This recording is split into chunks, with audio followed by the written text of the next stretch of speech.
I announced our spending plans for Britain's first year outside the European Union. After a decade of recovery from Labour's Great Recession, we are turning the page on austerity and beginning a new decade of renewal. Within my first few days as Chancellor, I provided £2.1 billion of extra funding for Brexit and no-deal preparedness. And today I can announce that we will provide a further £2 billion for Brexit delivery next year as well. That means more border force staff, it means better transport infrastructure at our ports, and more support for business readiness.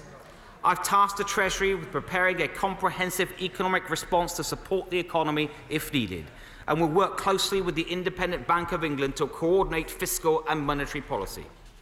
Sensible economic policy means that we should plan for both outcomes, and we are doing so. But we should be careful not to let our focus on planning and preparedness distract us from the opportunities that lie ahead. Brexit will allow us to reshape the British economy and reaffirm our place as a world-leading economic power.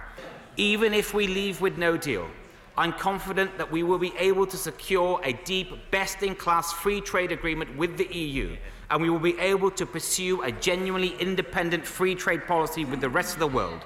Deal or no deal, Mr. Speaker, I'm confident that our best days lie ahead. Mr. Speaker, my two immediate predecessors took the difficult decisions that we need to bring the deficit under control that allows us to have the spending that I'm setting out today.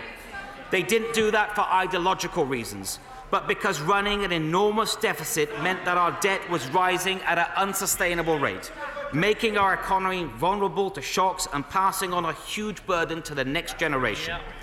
The deficit now, Mr. Speaker, is 1.1% of GDP. For the first time in a generation, public sector debt is falling sustainably as a share of our national income. And we've boosted our credibility around the world and built confidence in the UK economy again. Labour left behind a bankrupt Britain, and we've fixed it. Now, thanks to those difficult decisions and the hard work of the British people, we can now afford to turn the page on austerity and move forward from a decade of recovery to a decade of renewal. Mr. Speaker, our careful management of the public finances means we can now afford to spend more on vital public services. So today, I'm deciding to set the real increase in day-to-day spending next year at £13.8 billion, delivering on the people's priorities across the NHS, education and police, and giving certainty to all departments about their budgets for the next year, clearing the decks for a government that is delivering Brexit. And I have always believed in the importance of living within our means. And unlike the party opposite, I won't squander the hard work of the last 9 years.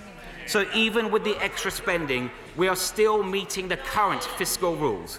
But while our biggest challenge a decade ago was getting the deficit down, our biggest challenge today is getting our long-term economic growth back to where it was before Labour's Great Recession.